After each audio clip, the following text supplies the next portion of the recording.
Bismillahirrahmanirrahim. Alhamdulillahilladzi khalaqal mauta wal hayata liyabluwakum ayyukum ahsanu amala wa huwal azizul ghafur. Ashhadu an la ilaha illallah wa ashhadu anna Muhammadan abduhu wa rasuluh. Wa nusalli wa nusallim ala sayyidina Muhammadin wa ala alihi wa sahbihi ajma'in. Radina billahi rabba wa bil islami dina wa bi Muhammadin nabiyyan wa rasula. Tuan-tuan puan-puan muslimin muslimat yang dirahmati Allah, Assalamualaikum warahmatullahi taala wabarakatuh. InsyaAllah tuan-tuan, pada malam ni kita akan menyambung lagi kita punya kuliah maghrib kita menggunakan pakai kitab Apakah Kerugian Dunia dengan Kemunduran Umat Islam, Madza Khasiral A'lam bil Hintatil Muslimin. Kita masuk kepada subtopik yang baru, masih lagi dalam bab yang pertama, masih lagi tak habis lagi berbincangkan tentang Rom. Ada lagi dua subtopik tentang Rom, bangsa Yahudi, kemudian dia nak pergi kepada Islam lah lepas tu.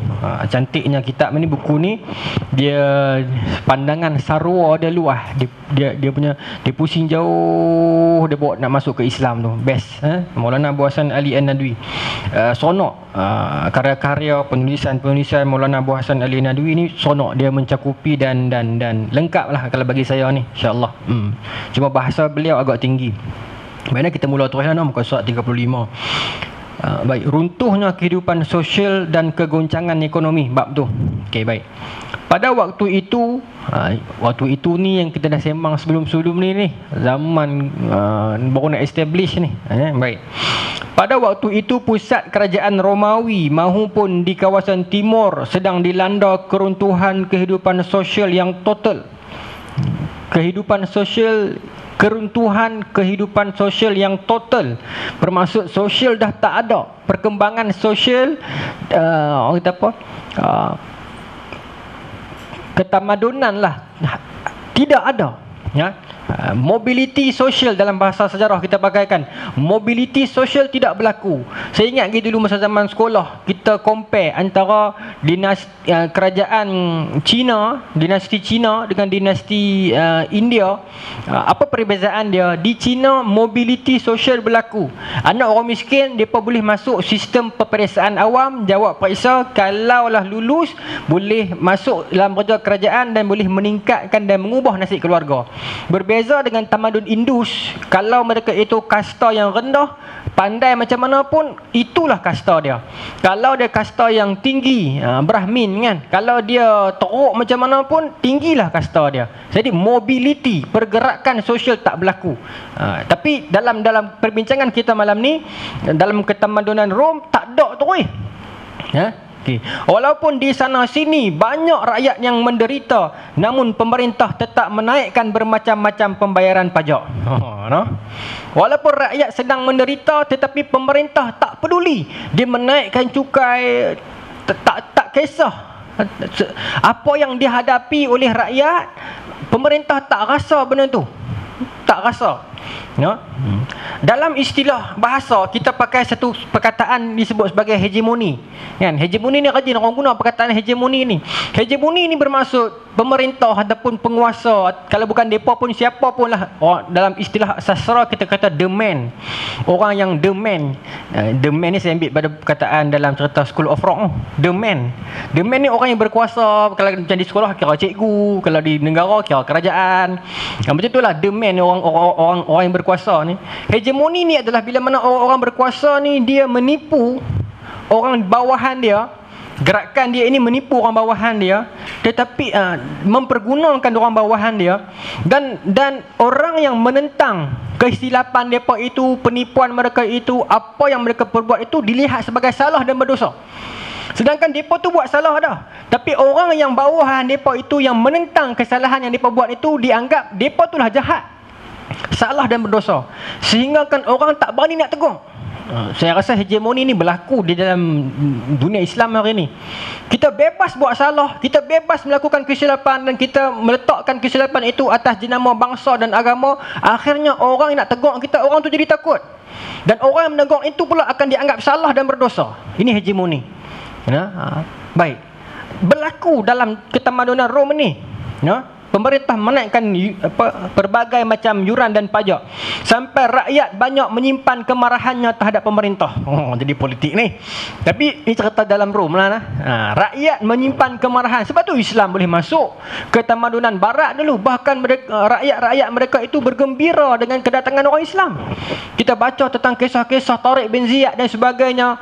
Satu segi memang berjuang, tapi segi yang kedua adalah memang rakyat-rakyat negara kufar itu sendiri nak Islam datang membebaskan mereka. Memang dia nak.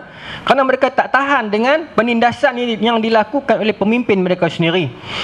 Bahkan mereka merindukan, ni dia bodoh kata, bahkan mereka merindukan kedatangan bangsa asing di negeri itu.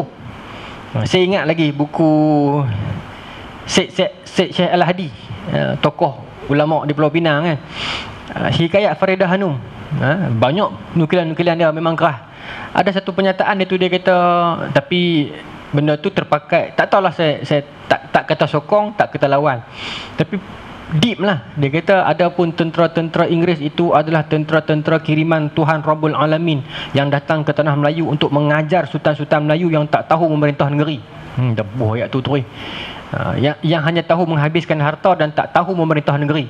Bagi dia orang putih yang bawa undang-undang, yang bawa semua tu. Tapi pernyataan itu nak kata 100% betul pun tak boleh juga. Nak kata 100% salah pun tak boleh juga. Sebab kita sudah ada undang-undang. Kalau tidak, mana ada undang-undang Melaka, undang-undang 99 Perak, undang-undang hukum kanun Melaka kan. Ada, cuma mungkin ada beberapa tempat yang sistem undang-undang itu tidak berjalan.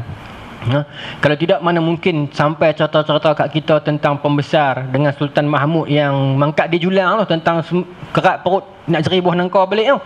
Kemudian cerita tentang anak bendahara Tun Perak, apa nama dia? Tun Ali, bukan Tun Ali, Tun lain.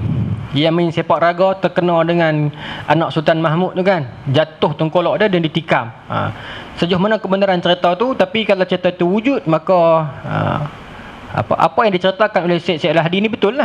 Tapi bukan semua begitu. Kita ramai tokoh-tokoh sultan yang hebat-hebat. Sultan Alauddin Rakyat Shah yang menangkap pencuri di waktu malam. Sultan Iskandar Muda di Aceh Darussalam. Sultan Iskandar Sani, anak dia, anak putera Pahang, dan ramai lagi. Baik. Kenaikan harga sewa dan adanya bermacam-macam peraturan untuk merampas harta rakyat yang tidak mampu untuk membayar sewa banyak menimbulkan keresahan dalam kalangan rakyat. Yang ni sonok. Dia kata rakyat tak mampu bayar sewa, hidup menderita, hidup susah. Pemerintah kaya. Macam ceramah politik mana ni? Pemerintah kaya. Pemerintah kaya, rakyat susah. Dan bila rakyat susah, sewa kedai dinaikkan tinggi pula.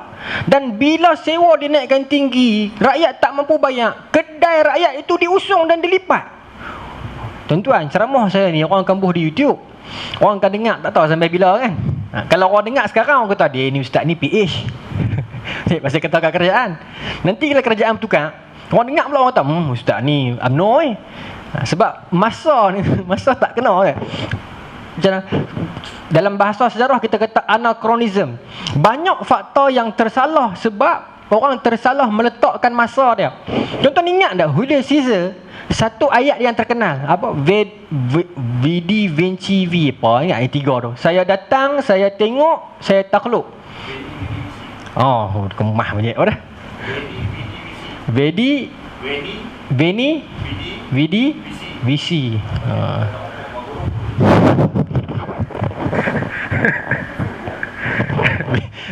Vidi Visi.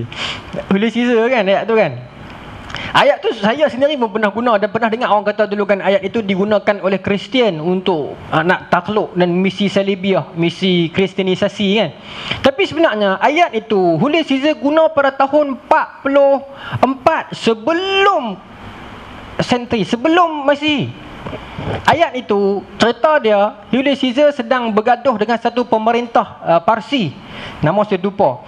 Tapi peperangan itu pemerintah Parsi itu cabak dia dan dia lawan dan dia menang hari itu juga. Sebab tu dia kata aku main negeri ni, aku tengok, aku tengok, aku jajah. So peperangan antara Julius Caesar dengan pemerintahan Parsi 43 sebelum Masihi. Bermaksud Nabi Isa tak ada lagi, Kristian belum wujud dan Islam lagi lah tak ada lagi masa tu. Islam dan kita ni lah. Jadi maknanya walaupun ayat itu betul, tetapi pemakaian ayat itu salah tempat. Kadang-kadang kita kata 3 ciri ini digunakan oleh mereka untuk menyebabkan Kristian nak jatuhkan Islam. Di sudut sejarah tak betul lah, sebab dia bukan berlaku begitu. Ayat itu diungkapkan sebelum kelahiran Nabi Isa lagi. Dia panggil anachronism. Dia bertentangan fakta dengan masa sejarah. Tuan-tuan, maka kenaikan harga sewa dan bermacam-macam peraturan untuk merampas harta rakyat yang tidak mampu untuk membayar sewa banyak menimbulkan keresahan dalam kalangan rakyat. Di dalam negeri yang banyak dilanda pemberontakan dan bentrokan. Bentrokan ni Indonesia ni maksud dia apa? Bentrokan ni apa? Kehancuran macam tu lah kot, no? Bentrokan, kebobrokan macam tu lah kan, Anwar suka guna tu kan. Di tahun 532 Masihi diperkirakan jumlah korban yang berjatuhan di ibu kota Konstantinopel ada 30,000 orang yang mati untuk lawan kerajaan memberontak ni. Kerajaan tak jatuh-jatuh juga, tetapi rakyat itu tertindas. Dikirakan 30,000 orang mati plus minus hanya untuk menentang kezaliman kerajaan, tapi tak mampu jatuh juga. Walaupun keadaan ekonomi rakyat sangat buruk, namun para penguasa tetap menghambur-hamburkan wang untuk berfoya-foya. Penyakit ini dah melanda para kaum pemimpin sejak begitu lama. Dia bukan sahaja menyerang kepemimpinan Islam, tetapi dia menyerang semua kepemimpinan dunia.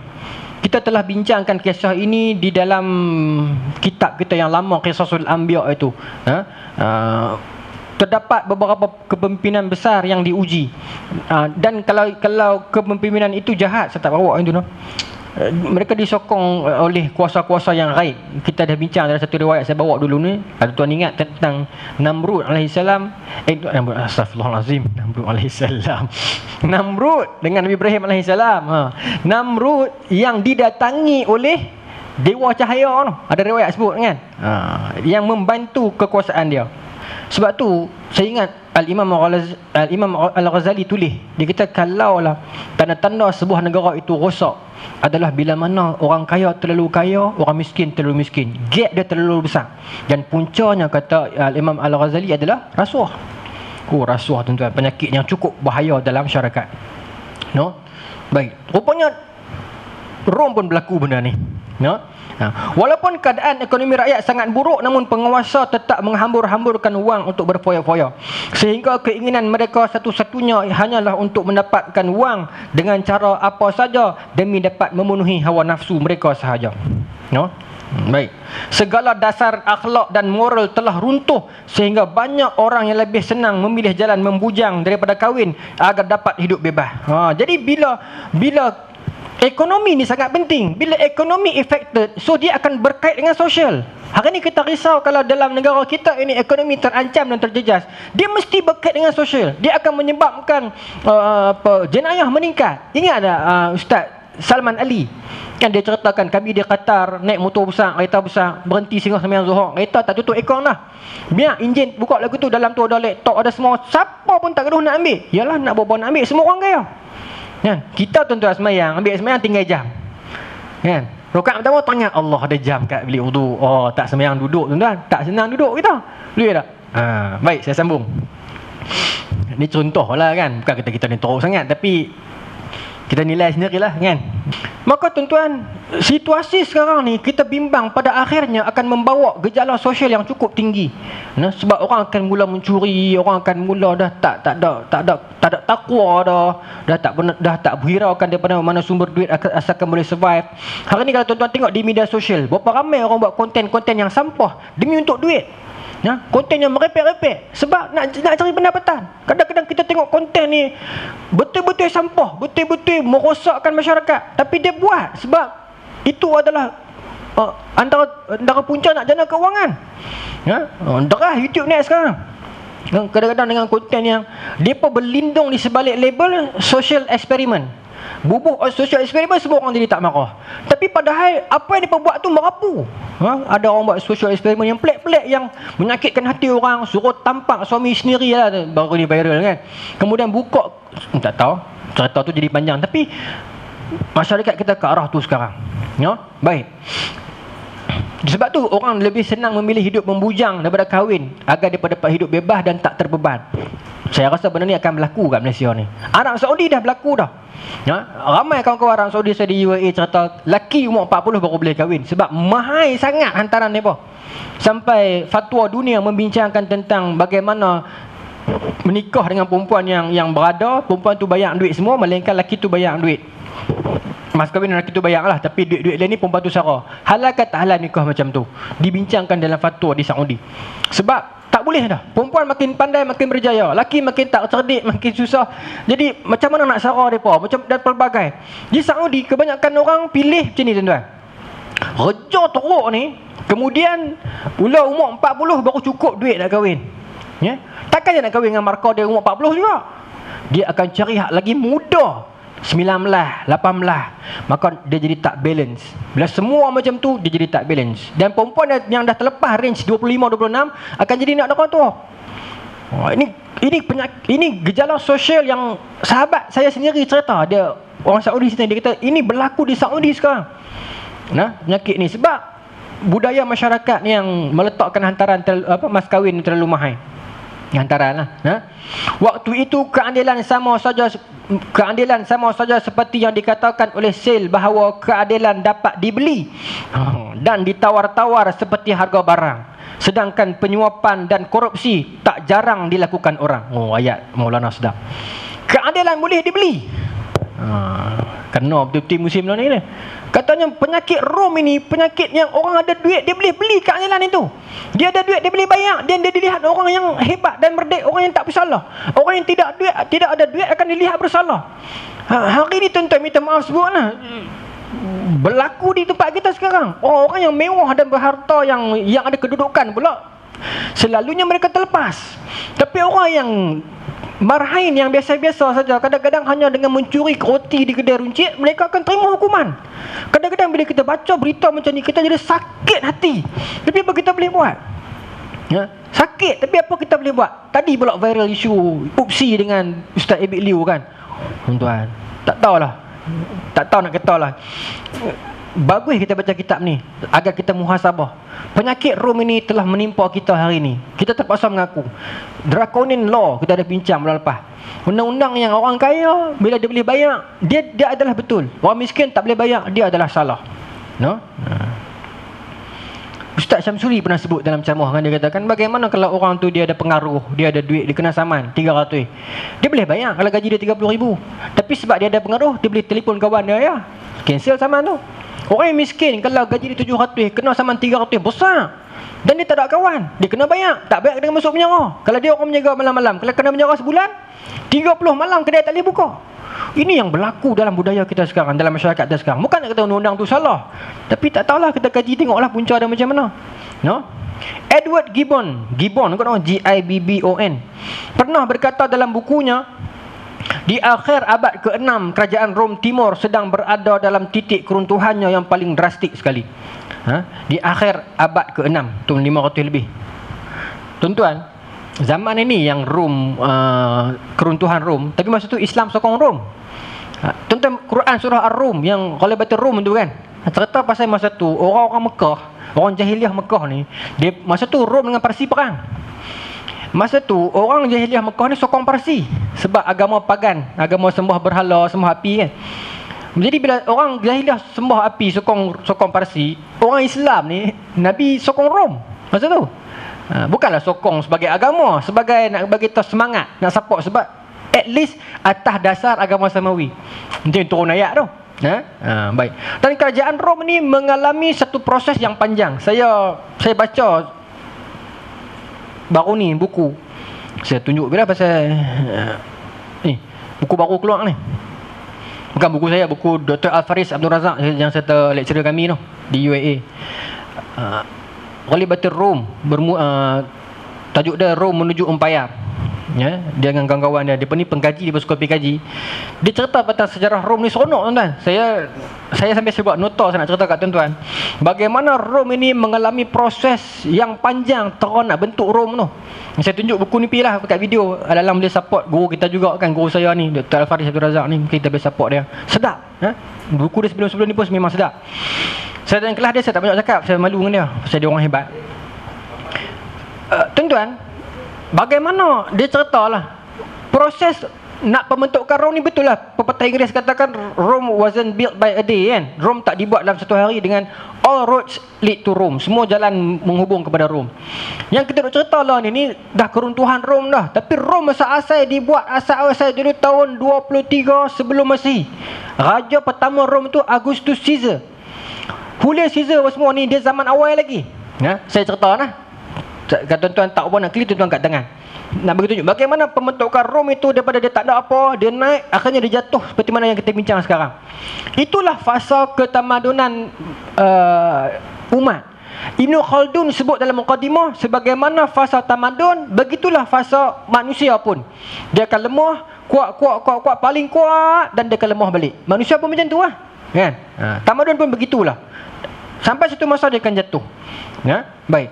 Dia cerita kat sini, saya buat nota, saya tak apa nama pelik-pelik. Tuan-tuan ingat tak perang Troy, dalam filem Troy tu? Troy ni dia berlaku lama lagi. Tak silap saya 100 tahun sebelum Masihi. Dia lagi lama. Dia cerita Troy ni tentang kerajaan Sparta nak pergi serang kerajaan Troy sebab anak putera Raja Troy ni pergi ambil bini dia, Helen of Sparta tu. Dalam filem tu saya tengok Helen tu. Helen tu saya tengok, betul kan? Jadi tuan-tuan, maka, tapi memang dalam sejarah, kenapa dia ambil pelakon yang lawa? Sebab dalam sejarah memang dikatakan Helen ini terlalu lawa sampai orang biasa tak boleh tengok dia, Helen ni. Tapi ada, saya baca satu teori yang sangkal, dia kata Helen ni tak lawa pun, hanya propaganda je. Sebab dia tak lawa lah, orang tak dibenarkan tengok dia. Sebab kalau tengok sekali lagi, kantoi yang tak lawa, so tak boleh tengok. Dia hanya kosmetik saja. Tak tahulah. Okay, ini sejarah barat. Tapi tak apa. Cerita Troy pun menarik untuk kita fikirkan. Bagaimana tentera Trojan ini menipu penduduk Troy dengan buat masuk kuda kayu. Kan dialog dalam filem tu cukup menyentuh hati. Bila mana kuda tu duduk depan, kan dia pun tak boleh tembus masuk tembok Troy begitu lama. Maka akhirnya mereka cadangkan reka satu kuda kayu besar buat masuk dalam kota tu. Mereka tentera Trojan menyorok dalam tu. Maka bila tentera-tentera Troy ni keluar, tengok kuda mana besar sangat ni. Maka kata putera Troy ni bakang. Okay. Putera Troy yang adik tu lah, adik yang pergi balas bini kawan tu. Yang abang Hector tu mati dah. Adik ni kata bakang. Ini semua strategi politik. Ni nak lompat bati ni, nak masuk ke bakang sebelah ni. Bakang jangan terima. Adik dia kata. Tapi sebut jadi salah pula. Ahli-ahli politik tua yang dalam Troy ni kata, apa nak bakar ni, Tuhan bagi ni. Ingat senang ke kuda main pada mana halam, manusia tak boleh buat. Tuan-tuan tengok dalam gambar tu, dia kata apa? Ini hadiah daripada Tuhan. Buat masuk. Adik kata jangan bakar. Sedangkan dalam kuda tu ada tentera. Dia kisah benar. Maka politik muda lawan politik orang lama, mana boleh lawan.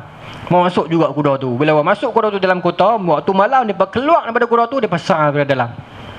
Itu yang berlaku dalam sejarah Troy, daripada kisah Troy itulah putera yang tadi tu yang nama dia Aeneas kot. Aeneas ni dia lari pergi ke satu tempat. Dia berlayak dengan ayah dan anak dia dan isteri dia, pergi ke satu tempat. Dan dalam sejarah kata ayah, tapi dalam filem Troy tu ayah tu mati kan. Tapi dia berlayak ke satu tempat. Sampai di satu kepulauan, dia jumpa satu babi betina putih. Dan babi tu bagi cakap dekat dia, hang kena buat pemerintahan kat sini. Kira cerita Melaka lagi okey kot pada cerita dia. Kita at least kira pelanduk okey lagi kan. Dia bawa babi tu dan memang ada kat duit shilling. Negara mana? Portugal. Pemerintahan itu dibuka di mana? Di Lazio sekarang. Okey, dia mengasaskan pemerintahan di situ sampai siapa nama dia? Aeneas ni, Aeneas. Sampai berganti-ganti 7 dekad, bukan 7 dekad, 7 generasi. Ada 2 adik-beradik. Okey, 2 adik-beradik yang namanya Numitor dengan Amulus. Ini nak main sejarah Rom. Okey, Numitor dengan Amulus ni 2 adik-beradik. Okey, mereka membuka satu penempatan. 2 beradik. Numitor dengan Amulus ni, Numitor ni jadi king lah. Okey, adik dia ni tikam belakang dia, maka dia dibuang negeri. Maka Amulus ni merintah. Sebab apa Amulus ni tikam belakang dia? Amulus ni dengki. Numitor ada anak, Amulus tak ada. So dia fikir nanti kalau dia mati, habislah nama dia. abang aku akan ada anak, nanti kerajaan anak-anak dia lah yang akan ambil kerajaan ni. Anak buat politik daripada dulu ada lagi. Maka Amulus buat fitnah, Numito kena buang negeri. Amulus perintah. Tapi anak Numito duduk dalam tu lagi. Anak dia nama Ria Silvia. Ya, Ria Silvia. Okey, baik. Macam mana saya nak? Kalau. So, okey, ni Ria Silvia ni. Ria Silvia ini dijadikan perempuan gereja. Dijadikan perempuan gereja agar dia tak boleh beranak.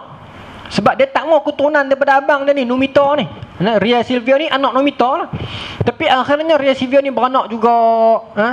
Cerita dia panjang lah. Dia berkata dia melakukan hubungan dengan Tuhan lah, apa lah, merepek lah. Tapi anak dia kembang 2 orang. Seorang nama Romulus, kan? Romulus. Daripada nama Rom tu lah. Dia dapat kembang anak 2 orang, Romulus dengan Remus. Okay. Bila dapat anak, dia takut nanti anak dia itu dibunuh oleh pak saudara dia ni. Maka dia hanyutkan anak dia, Romulus dengan Remus ini, kembang, dia kembang, buh dekat dalam peti, dihanyutkan dekat sungai. Cerita macam cerita Nabi Musa. Bila dihanyutkan dekat sungai, tersangkut dekat ranting pokok zaitun, maka dijumpailah 2 orang bayi ini, Romulus dengan Remus ini, oleh seekor serigala. Serigala inilah yang ambil belah dan susukan 2 orang ni. Serigala betina inilah yang susukan 2 orang adik-beradik kembang ni. Serigala itu nama dia apa? Lupa. Sejarah kalau kita tengok contoh putih, dia sebut Lupa. Lupa tu serigala ni lah. Serigala yang susukan Romulus dengan Remus ni. Serigala tu bentuk macam mana? Lambang AS Roma FC tu. Yang serigala atas tu, itulah Lupa. Lupa. Okey. Depa abadikan dalam duit sekalipun. Panjang cerita Rom ni. Tapi dia berkait dengan cerita ni, tu nak cerita juga ni. Lepas tu tuan-tuan, cerita yang sangat panjang, tapi saya ringkas cerita. Berlaku pergelutan antara mereka dengan tok menakan mereka ni. Mereka pergi cari balik tok menakan mereka, tok saudara mereka ni, yang kita tadi nama apa? Amulus tu. Sampai menang, mereka tak balik tuan mereka kat situ. Okey. Kemudian Romulus dengan Romulus dengan Remus ini bertengkar. Tengkarlah daripada 2 adik ni pun. Nampak? Kerana politik, 2 adik dia bertengkar. Akhirnya Romulus bunuh adik dia Remus dan membentuk kerajaan Rom pada tahun 509 sebelum Masihi. 753 sebelum Masihi. Lama lah kisah ni. Sampai tahun 509 Masihi, barulah sistem monarki Rom musnah. Rom bertukar jadi republik pada tahun 509 sebelum Masihi. Baik. Sampai tahun 100 sebelum Masihi, barulah ada Julius Caesar. Baik. Cerita yang sangat panjang tentang Julius Caesar. Tapi nak bagi tahu, Julius Caesar ini, dia ni keturunan macam mana? Dia ni keturunan Julius Caesar ni dia keturunan dengan Romulus tu. Tapi berlaku sedikit perbalahan yang akhirnya Julius Caesar ini dia dibuang negeri, duduk di Spanyol, diberi pangkat, tapi dia seolah-olah pengaruh dia tak mau wujud di Rom, dia diletak di Spanyol. Semasa dekat Spanyol, dia rapat dengan boleh kan? Dia rapat dengan seorang lelaki nama Crassus. Okey. Baik. Ingat nama dia Crassus. Crassus ni orang politik. Orang politik ni duk biaya Julius Caesar ni sebab dia ni orang muda, pengaruh besar, pandai berlawan, tampan, ada pengaruh. So orang politik takkan biar orang macam ni. Maka tapi Julius Caesar ni dia banyak hutang. Crassus yang kata orang politik inilah yang duk bagi duit dekat dia, duk lobby dia duit. Maka bila Julius Caesar balik ke Rom, dia ada masalah sebab berlaku Crassus musuh politik utama dia Pompey, kota Pompey tu. Depa dua orang ni memang tak ngam, memang seteru politik. Pilihan raya negeri, dah lah ni saya reka lah. Pilihan raya ni nak bergaduh antara Crassus dengan Pompey ni. Masalah dia, Julius Caesar ni dia ada hubungan keluarga dengan Pompey, tapi dia terhutang budi dengan Crassus. Apa dia buat? Perikatan Nasional lah. Dia gabung 3 orang ni. Sedangkan mereka 3 ni ada masalah. Tu saya cerita juga malam ni tu. Sama lah Perikatan Rakyat pun kan. Mereka bukan ngam pun, tapi kerana politik mereka boleh gabung. Tetapi dalam hati masing-masing simpan, agenda aku lain, dia agenda dia lain. Tapi demi kuasa, kita gabung Pilasat. Ni saya cerita juga pasal kesan yang nak berlaku ni. Maka membentuklah pemerintahan triumvirate ataupun bukan trinity. Triumvirate ni pemerintahan 3 kepala. Yang pertama dekat Rom membentuk. Tapi lama kelamaan tak tahan lama, sebab yalah bila agenda tak sama akan menyebabkan pergaduhan. Maka bergaduhlah. Okey. Panjang contoh ni tu kan. Bergaduh pasal Pompey rasa dia khianati, dia pakat dengan pembangkang, serang Julius Caesar, buru. Bila Julius Caesar lawan balik, buru sampai ke Mesir. Bila di Mesir, Julius Caesar jatuh cinta dengan seorang perempuan Firaun nama Cleopatra. Itu yang ada sejarah Julius Caesar di Mesir tu. Panjang contoh ni tuan-tuan, tapi saya nak beritahu politiknya begitulah. Kemudian Julius Caesar ni ada seorang anak nama Octavian. Macam ni tuan, bagi bahasa mudah macam ni. Julius Caesar ada satu orang pengawal yang sangat setia dengan dia, Mark Antony. Dalam cerita museum apa, Night in the Museum tu, Mark Antony yang sangat setia dengan dia. Okay, bila Julius Caesar pergi Mesir bercinta dengan Cleopatra, so dia beritahu kat Mark Antony, kalau aku mati, semua kedudukan aku, pengaruh aku, harta benda aku bagi dekat sama ada Octavian. Octavian ni anak Julius Caesar, tapi bukan anak betul ya, anak angkat. Kalau Octavian ni mati, bagi dekat Brutus. Itu sejarah Brutus tu. Brutus ni anak kandung Julius Caesar, tetapi luar nikah. Sebab tu Brutus ni hidup pengasingan. Kalau tuan-tuan baca sejarah Rom, Brutus yang bunuh Julius Caesar, atau emang yang bunuh Julius Caesar. Itu yang keluar slogan yang terkenal dalam perbincangan sejarah. Kata Brutus, I love you dad, but I love Rome more. Saya sayang ayah, tapi saya sayang Rome lagi. Itu sebab bila Brutus bunuh pak dia tu. Okay. Tak apa tuan-tuan, bila Julius Caesar mati, dia balik dan dia dibunuh. Brutus bunuh tu kan. Lepas tu berlaku pula pakatan yang kedua, iaitu antara Octavian, Mark Antony tadi tu dengan satu orang ahli politik, Lepidus, bergabung membentuk Pakatan Rakyat yang kedua lah. 3 agenda yang tak sama, demi politik bersatu juga. Akhirnya bergaduh pula, bercerai lagi, sampailah dalam tempoh yang sangat lama, sampai tahun tahun 44 sebelum Masihi. Masa tu lah Julius Caesar ada lagi, tapi tahun yang sama dia mati. Dia asaskan kalender Julian, kalender dia tu lah yang kita duk pakai sekarang ni. Tapi masa tu tahun lompat belum ada. Tahun lompat tak ada lagi. Jadi tuan-tuan, dia buat kalender tu sebab masa tu yang orang pakai kalender Kipti dengan kalender China. Dia buat kalender Julian. Kemudian tahun 44 sebelum Masihi. Kemudian pada tahun 44 itu juga dia mati, dibunuh. Mark Antony, Octavian anak angkat dia tu, dan Lepidus bergabung membentuk kerajaan campuran baru. Bergaduh juga sebab kalau agenda tak sama, dasar tak sama, bergabunglah macam mana pun, insya-Allah bercerai juga. Baik, selalunya begitulah. Sejarah mana pun begitulah tuan-tuan. Amerika dengan Rusia pernah bersatu tuan-tuan, Perang Dunia Pertama kan. Akhirnya sekarang seteru yang sangat besar.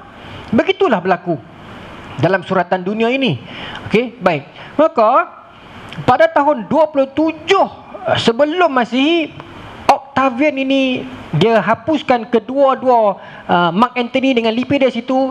Kawan dia sendiri, dia tikam belakang, dia buang 2 parti ni, dia naik sendiri dan dia isytihar diri dia king. Barulah membentuk monarki balik dekat Rom. Siapa raja pertama? Octavian ni lah. Tapi nama dia bila jadi king disebut sebagai Augustus Caesar. Octavian lah, same person.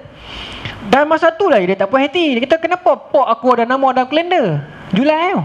Dulu nama lain, dulu nama Quill. Tukar buat Julai sebenarnya Julius Caesar. Sebab tu dia nak nama dia juga. Tu yang buat Augustus tu. Jadi bila buat lagu tu, kan mereka ambil kalender Julian ni berdasarkan matahari. Kiraan matahari tak sama. Bila lari hari, terpaksa ejah balik. Setiap 4 tahun kena ejah. Itu yang buat kalender tahun lompat tu. Setiap bulan 2 kena tambah 29 hari bulan. Sempena ketamakan seorang raja nak melekatkan nama dia dalam sejarah, kalender terpaksa berubah. 4 tahun sekali kena revise. Kesian siapa nak tahun lompat tu. 4 tahun sekali baru sambut birthday. Kan? Hanya kerana keinginan nafsu seseorang pemimpin yang nak nama dia dalam sejarah, tukar kalender pun tak apa. Maka membentuklah Rom sampai yang kita cerita sampai hari ni tu. Okey, dia daripada proses yang panjang tu. Ingat tadi babi betina, kemudian serigala menyusu anak, kan? So, punya panjang sampailah yang membentuk Rom yang sangat masyhur itu. Tetapi dalam kitab-kitab Melayu lama, bila kerajaan Melayu ada hubungan dengan Rom, itu bukan bermaksud Rom ini, itu bermaksud Uthmaniyah. Uthmaniyah. Sebab tu ada orang petikai, mana bukti Melayu dengan Uthmaniyah? Bukti dia kitab-kitab Rom yang bila menceritakan bertemu Sultan-Sultan Melayu dengan Raja Rom, bukan Sultan Rom itu Sultan Orang Putih, Sultan Uthmaniyah. Sebab pada tahun 1453 Uthmaniyah jatuhkan Rom. So orang Melayu beranggapan mereka ambil alih Rom, mereka Raja Rom lah, Konstantinopel tu. Sebab tu dia kata pergi jumpa Raja Rom. Tuan buka catatan tentang catatan hikayat Hang Tuah dan sebagainya. Bila kata mereka pergi jumpa dengan Raja Rom, dekat Rom itu penuh dengan masjid. Takkan orang putih penuh masjid? Sampai puluhan ribu buah kubah. Itu menunjukkan Istanbul, Konstantinopel tu. Dan Raja Rom menghadiahkan meriam. Maksud Uthmaniyah yang hadiah meriam. Jadi saya sambung sikit lagi. Kosak berapa tadi? 35 Maka nak beritahu, penyakit politik ini melanda masyarakat daripada dulu sampai hari ini. Okey, selanjutnya Edward Gibbon menerangkan perumpamaan kerajaan Rom Timur itu bagaikan sebuah pohonan besar. Semua bangsa bernaung di bawah naungannya yang rendang, namun akhirnya kian hari kian susut hingga bagaikan sebuah pohon kecil yang kian hari makin bertambah kering dan mati. Sedangkan penulis buku History of the World pernah berkata, banyak kota-kota besar makin lama makin cepat merosot. Sedikit pun mereka tidak mampu untuk mengembalikan pada kejayaannya seperti semula. Hal itu menunjukkan betapa drastiknya kehancuran kerajaan Rom Timur pada masa keruntuhannya itu. Tuan-tuan, bila terlalu besar kerajaan itu, mereka takkan mampu nak kawal. Penyakit ini kena dekat Abbasiyah. Abbasiyah kan terlalu besar. Sampai ke dalam tempoh Abbasiyah dia naik berapa tu mila, tuan-tuan? Dalam tahun Umar bin Aziz 99 sampai 101 Hijrah. Kemudian 2-3 orang lagi. Baghdad 144 Hijrah kan. Dia kota Baghdad tu sendiri. Dia jatuh beberapa ratus tahun.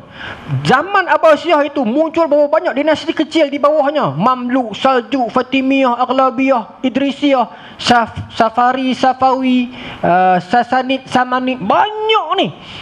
Abbasiyah masih ada, tapi dia tak mampu nak kawal dah. Sampai pada satu peringkat Abbasiyah itu tenggelam disebabkan munculnya kerajaan-kerajaan kecil ni yang lebih dominan berbanding Abbasiyah. Kerana bila dia terlalu besar, gemuk, dia tak mampu nak buat. Sebab tu kalau tuan-tuan nak menangkis pandangan ekstrim golongan minta maaf sebut Hizbut Tahrir, sebut nama tak apa no, yang sangat kerah dalam mengkritik pemerintahan dan sebagainya ini, kita tak tahu dia pergi yang belah mana. Tetapi sebenarnya ulama dah bincang dah. Khilafah ini bolehkah berlaku satu tempat Islam, negara dunia Islam ada banyak khilafah, boleh ke tak? Benar ni, ulama dah bincang dah. Ada sekumpulan ulama kata tak boleh. Khilafah cuma kena ada seorang saja. Tak boleh ada banyak khilafah. Kalau ada khalifah lain terbatal. Memang ada. Okey. Kalau saya sebut semisal empat imam mazhab, antara yang berpendapat ini Imam Abu Hanifah, Imam Syafi'i, Imam Abi Hanbal, Imam Malik dan beberapa tokoh yang awal. Tetapi ada juga pandangan yang mengatakan khilafah boleh banyak kerana faktor-faktor tempat terpisah jauh, komunikasi tak sama. Sebenarnya siapa yang betul? Dua-dua betul. Pandangan ini pandangan salaf, pandangan yang pertama ni, sebab dalam lingkungan itu kawasan yang redis yang tak berapa besar, maka kena seorang lah. Tapi bila pandangan ulama-ulama semisal zaman Al-Imam Al-Ghazali, As-Subki dan kemudian yang mengatakan boleh, sebab zaman itu dah terlalu besar kerajaan 2/3 dunia, maka takkan seorang tak mampu sampai. Maka kerana itulah para ulama dalam era itu mengatakan boleh banyak. Zaman sekarang wallahu taala alam, kalau kita nak qiyas kepada besarnya dunia ini, adanya dasar pemerintahan, adanya sempadan dan sebagainya, mungkin kita boleh katakan boleh, tak tahulah, dia itu serahkan kepada orang yang pandai. Tapi nak bagi tahu, perbalahan itu tidak perlu sebenarnya. Perbezaan pendapat itu kalau kita lihat kepada sejarah balik, semuanya ada asasnya. Ada asasnya. Tuan-tuan, dalam perang salib ketiga 1191 Masihi, kan 1187 Islam menang, Salahuddin Al-Ayyubi, masa 1191 datang berbondong-bondong kerajaan Jerman, Frederick Barbarossa, kerajaan England, Henry Pok dia, anak dia Richard de Lionheart, kerajaan Perancis, King Philip kan. Saya tutup dengan ni lah. Barbarossa mati awal lagi sebab dia terburu-buru. Apa kata Barbarossa kepada dua orang kerajaan ni, Barbarossa Jerman? Dia dapat saja berita Baitul Maqdis jatuh ke tangan orang Islam, terus Barbarossa kata dekat Philip dengan Richard, jom pergi serang orang Islam. Philip dengan Richard kata, duduk dulu, bincang dulu, buka atas kerja kan, mesyuarat dulu, order bihun baru cukup. Tapi kata Barbarossa, hampa dua orang ni pengkhianat agama, hampa tak cukup Kristian, hampa tak kuat Kristian. Ada penyakit tu lah ni. Aku ni pejuang Kristian betul dia kata. Apa duk Khalid apa kena orang lagu tu buat dah. Maka Barbarossa kata, aku tak peduli. Dia pergi terus tuan-tuan. Zaman itu depa duk di Eropah. Ni Eropah. Ni kalau Baitul Maqdis sebagai bahasa mudah. Nak pergi ke sini tak boleh sebab angin monsun tiup belah sini. Angin monsun tiup belah sini. Nak pergi tak boleh. Tapi dia nak pergi juga. Maka dia kata kepada tentera dia, kita pergi ikut jalan darat. Berarak 150,000 orang tentera Jerman nak pergi serang orang Islam Baitul Maqdis. Dan bila jalan darat, orang pakat tengok, hebat ni. Di dalam kitab Israeliat ataupun kitab rujukan lama, Old Testament, memang sebut akan datang seorang pemimpin. Ini dalam bahasa mereka, dalam agama mereka punya kepercayaan, akan datang seorang pemimpin yang akan pimpin tentera beriman, yang akan membebaskan Baitul Maqdis, dan dialah yang akan menjadi wasilah turunnya Nabi Isa, Jesus. Sebab Kristian faham Isa akan turun juga. Macam Imam Mahdi kan cerita ni kan. So mungkin dia sangka dia Imam Mahdi lah kot. Imam Mahdi versi Kristian. Sampai dekat satu sungai dekat Sisilia. Sungai tu tuan-tuan cerita dalam sejarah takat lutut dia. Tentera semua berhenti. Kata Barbarossa, kenapa nak berhenti? Dia ada sungai tuanku, sejuk, sungai sejuk. Katanya di timur Turki. Allah Ta'ala alam. Jadi kata Barbarossa, darat kita dah cross berapa ratus ribu batu, setakat sungai tak ada masalah. Dia terjun tuan-tuan, dia sakit jantung, dia mati. Mati sia-sia. Raja Barbarossa mati lemas dalam sungai takat lutut. Itu sejarahnya. Bila dia mati, 150,000 orang tentera Jerman patah balik. Sebab apa? Sebab berjuang kerana pemimpin, bukan kerana agama. Pemimpin mati, patah balik Rugi dah 150,000 orang, 1/3. Datang, saya ringkaskan Datang Philip dengan Richard mai, ringkas cerita. Mereka menyerbu Acre. Acre ni kawasan bila Sultan Salahuddin bebaskan orang Kristian dekat Baitul Maqdis, mereka lari mai Acre. Mereka membentuk tempat pula dekat Acre tu. Patutnya minta maaf, patutnya terima kasih lah Sultan Salahuddin bebaskan. Tak, mereka nak lawan pula, nak repeat ni Kristian. Sebab tu Tuhan kata, walan tarda ankal yahudu walan nasara kan. Mereka tak kata bebas mereka pun mereka tak ada terima kasih Mereka pakat pula di Acre. Datang Philip, datang Richard. Philip ni, Raja Philip Perancis ni macam pak angkat kepada Raja Richard ni.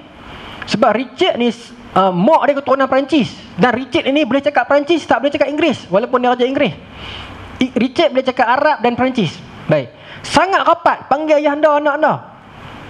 Maka Sultan Salahuddin mai, bertekak, berbincang-bincang. Akhirnya, ringkas cerita tuan-tuan, Frederick ni kata, bukan Frederick, Raja Philip kata, aku nak balik Holy Cross, salib suci yang orang Islam ambil. Mereka ada satu salib yang buat pada mah. Ada kata mah, ada kata kayu, tapi salib suci lah besar, yang orang Islam ambil masa hampa jajah kami dulu.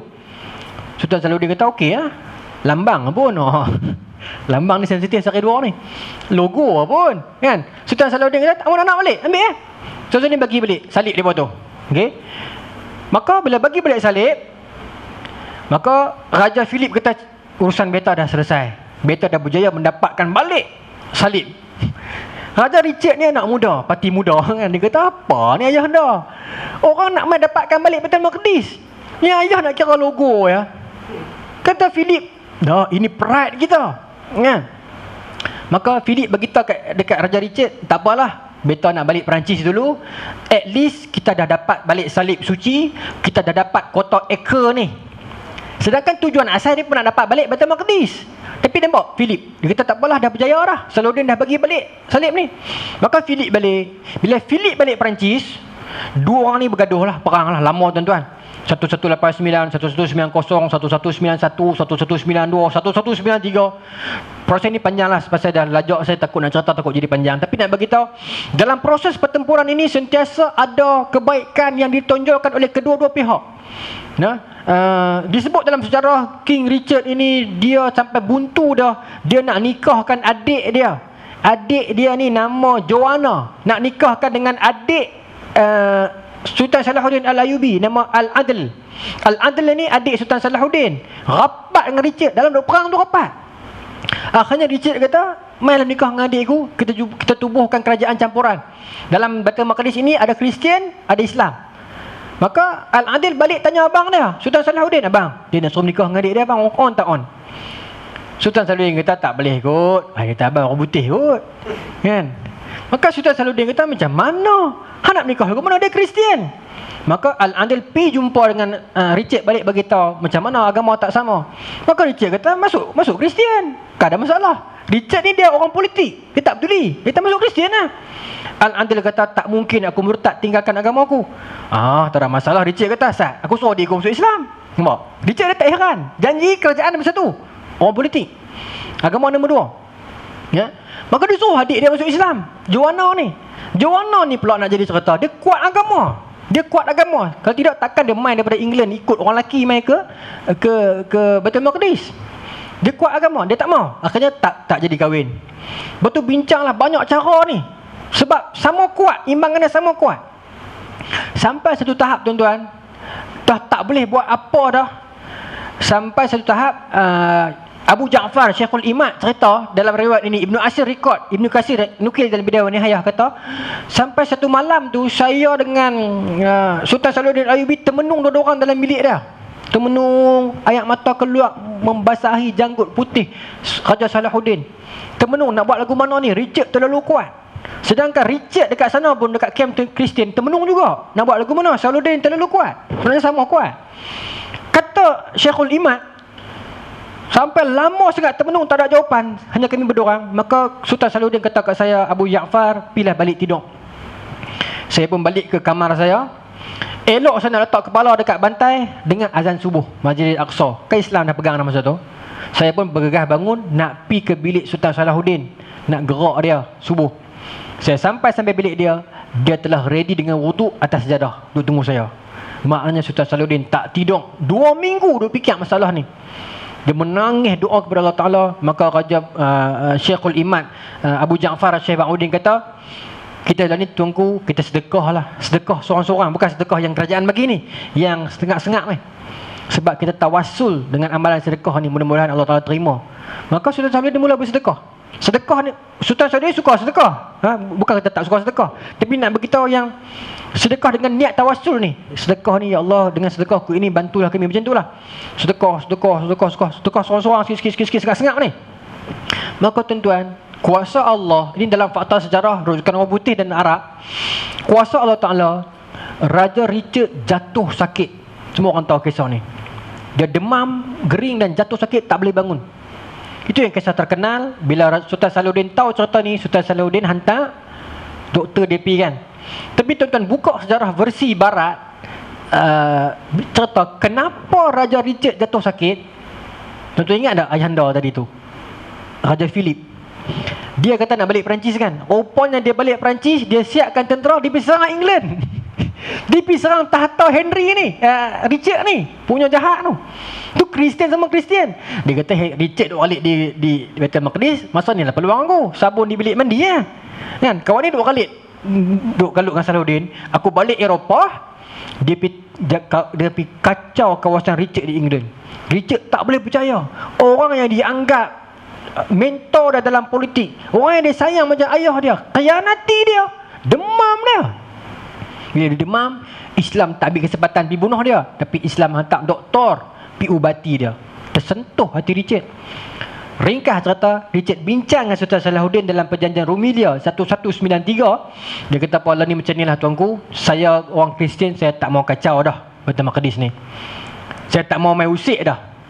Tetapi boleh tak bagi orang Kristian masuk untuk semayang, untuk beribadat, untuk ziarah? Sultan Salahuddin kata, Kristian boleh masuk selagi mana tak bawa senjata. Nak semayang pun boleh, nak buat gereja pun tak ada masalah. Tapi kota ini kami punya. Okey. Maka termeterailah perjanjian itu sampailah tahun 47 bila mana Israel masuk balik, habis Palestin. Maka kuasa, jasa yang sangat besar yang dilakukan oleh seorang pemimpin ini, Sultan Salahuddin Al-Ayyubi, ya, kalau tak ada dia atas dunia ni, mungkin kita tak dapat tengok bendera Palestin. Dialah yang membuka jalan untuk Palestin itu jadi milik kita. Kalau Allah Ta'ala tidak lahirkan Salahuddin Al-Ayyubi atas dunia ini, kemungkinan setelah Kristian menjajah kita 1099, tak ada tentera Islam dah yang bangkit menumpaskan mereka semula. Sampai hari ni kita akan tengok Palestin milik orang Kristian. Sebab tu kita katakan, bukan Tuhan hadiahkan Baitul Maqdis kepada Salahuddin, tetapi Tuhan hadiahkan Salahuddin kepada kita. Ya, jasa baginda terlalu besar. Salahuddin Al-Ayyubi, tokoh, sultan, raja, panglima yang disayangi orang Islam, dikasihi orang Kristian. Kehebatan dia. Dia sudah tidak ada lagi, dan tak tahulah apakah akan bangkit the next Salahuddin di dalam masa-masa akan datang. Kita akan sambung bulan depan insya-Allah. Keadaan agama dan ekonomi di Mesir di masa pemerintahan kerajaan Rom Timur. Ini dia nak pergi fokus lagi. Di Mesir pula macam mana? Lagi menarik pasal dia berkait dengan Sungai Nil dan sebagainya insya-Allah. Wallahu taala alam. Bismillahirrahmanirrahim. Allahumma razuqna fahman nabiyyin wa ifdal mursalin wa ilhamul malaikatil muqarrabin wa ahdina fi hidayatil arifin bi rahmatika ya arhamar rahimin. Allahumma ja'al jam'ana hadza jam'an marhuma wa tafarraqna min ba'dihi tafarraqan ma'suma wa la taj'al lana fila wala ma'na wa la man tabi'una syaqiyyan al-matuda wala mahruma. Rabbana atina fid dunya hasanah wa fil akhirati hasanah wa qina adzabannar. Sallallahu ala sayyidina Muhammadin wa ala alihi wa sahbihi ajma'in walhamdulillahi rabbil alamin. Assalamualaikum warahmatullahi taala wabarakatuh.